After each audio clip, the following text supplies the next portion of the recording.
C'est assez violent comme annonce. Puis les enfants sont des éponges à cet âge-là, à 3 ans, et lui, il ne comprend pas forcément que lui a quelque chose de grave, mais il comprend que ses parents, là, ça ne va pas du tout. Nous sommes Sébastien et Solène, les parents de Maël. Il a 7 ans, il est atteint d'une myopathie de Duchenne. La myopathie de Duchenne est une maladie génétique rare qui touche tous les muscles du corps et qui va vers un affaiblissement progressif des muscles. Dans le quotidien, pour l'instant, Maël va bien. Le plus compliqué, c'est quand on a des promenades longues où là, il faut utiliser un fauteuil roulant. C'est un enfant qui va être un peu plus fatigable que les autres.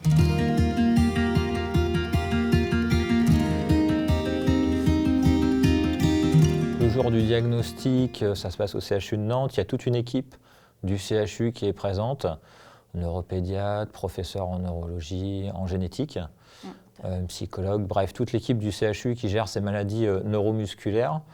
Nous sommes tous les deux, nous avons Maël sur les genoux, donc pas idéal pour l'annonce de ce diagnostic. Et alors c'est un diagnostic auquel, malgré tout, on s'attend un petit peu.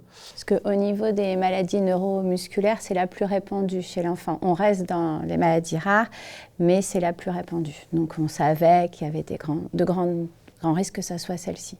C'est assez violent comme annonce. Puis les enfants sont des éponges à cet âge-là, à 3 ans, et lui, il ne comprend pas forcément que lui a quelque chose de grave, mais il comprend que ses parents, là, ça ne va pas du tout. C'est plus une maladresse, c'est-à-dire qu'eux, ce sont des soignants, ils voient le côté médical. Et pour eux, Maël est le patient, donc le patient doit être là. Nous, là, ce dont on bénéficie pour Maël et qui nous aide énormément au quotidien, c'est qu'il est pris en charge par le CESAD. Donc le CESAD, c'est un organisme où les soignants vont aller à l'école pour lui apporter ses soins. Il voit à peu près 4 soignants différents par semaine. Donc c'est vrai que si nous qui travaillons, certes à temps partiel, mais à 80%, on devait l'emmener à ces 4 rendez-vous par semaine, ça serait très très compliqué. Donc là, ça nous soulage la vie, le CESAD. Par contre, il a fallu 2 ans pour l'avoir. Nous, par contre, on a tout de suite réagi dans le sens, on avait une maison avec un escalier. On s'est dit, voilà, Maël, il a des difficultés à le monter, cet escalier. Plus tard, ça sera compliqué. Bon, bah, on déménage. Et donc, on a cherché une maison de plein pied, et ce qu'on a trouvé. Donc, ça a plus été dans la foulée, déménager, changer d'école pour les enfants. Moi aussi, comme je suis enseignante, j'ai demandé à changer d'école pour être le plus proche possible de Maël. On a cet enfant qui, du coup, bascule du côté enfant porteur de handicap, mais on veut continuer à faire plein de choses.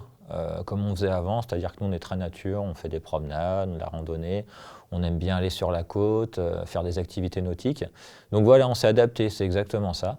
Et on a une fille très sportive. Voilà, donc on s'est dit, voilà, elle a un frère malade, mais elle ne va pas arrêter de faire du sport et on ne va pas complètement modifier notre façon de vivre. Donc on a acheté une poussette de rando, par exemple, pour continuer à faire de la randonnée, du roller. Oui, qui s'accroche au vélo, donc on peut également faire des promenades vélo en famille. Voilà, le but c'était ça, c'est de continuer cette vie de famille comme tout à chacun, et juste en s'adaptant.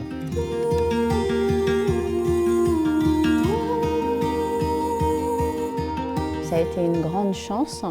Car je crois qu'ils étaient que 6 ou 7 Ils étaient 6 en France et c'est un essai clinique qui comptabilisait 90 enfants dans le monde. En effet, les résultats de l'essai clinique ont été plutôt bénéfiques pour Maël. Ce n'est pas forcément le cas pour tous les enfants, mais pour Maël en particulier, nous on a trouvé, nous et notre entourage. C'est-à-dire qu'il y a également certaines personnes qui ne le voient pas régulièrement, 15 jours, 3 semaines après l'injection, parce que c'était une injection, médicament.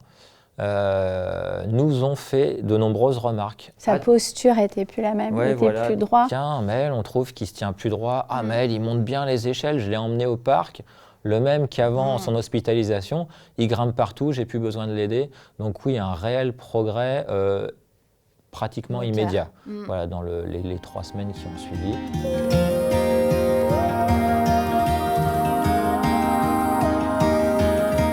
Il y a eu des gros effets secondaires sur certains enfants et les résultats n'ont pas été concluants sur la majorité. On est sur des gros financements, on peut le dire, c'est 2 millions d'euros par patient.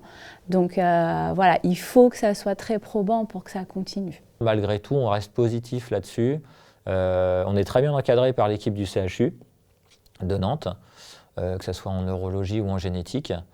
Donc on sait qu'il y a un suivi, on sait que les choses bougent énormément en ce moment, qu'il y a beaucoup de découvertes. Pour l'instant, on est sur des essais cliniques, c'est-à-dire que ce ne sont pas encore des médicaments qui sont mis sur le marché, ce sont des médicaments qui sont testés sur des enfants, sur des candidats médicaments, tout à fait. Donc non, les choses évoluent et rien ne nous empêche d'espérer que dans 2, 3, 4 ans, il y aura une autre thérapie pour Maëlle.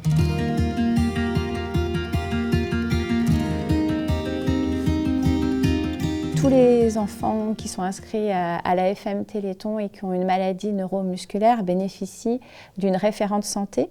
Et cette référente santé est là pour accompagner l'enfant et sa famille dans toutes les démarches administratives qui sont très lourdes.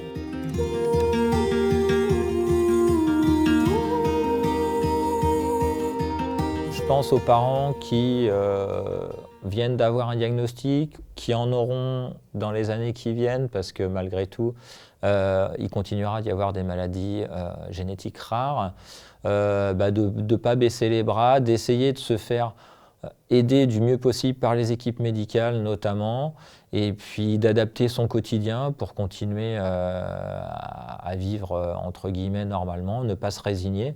Et la chance qu'il soit né quand même maintenant, parce qu'il y a 30 ans, il n'y avait rien. En 15 ans, les personnes atteintes de myopathie de Duchenne ont gagné 10 ans de vie quand même. Donc on est quand même, grâce à la recherche déjà actuelle, sur un gain de vie important.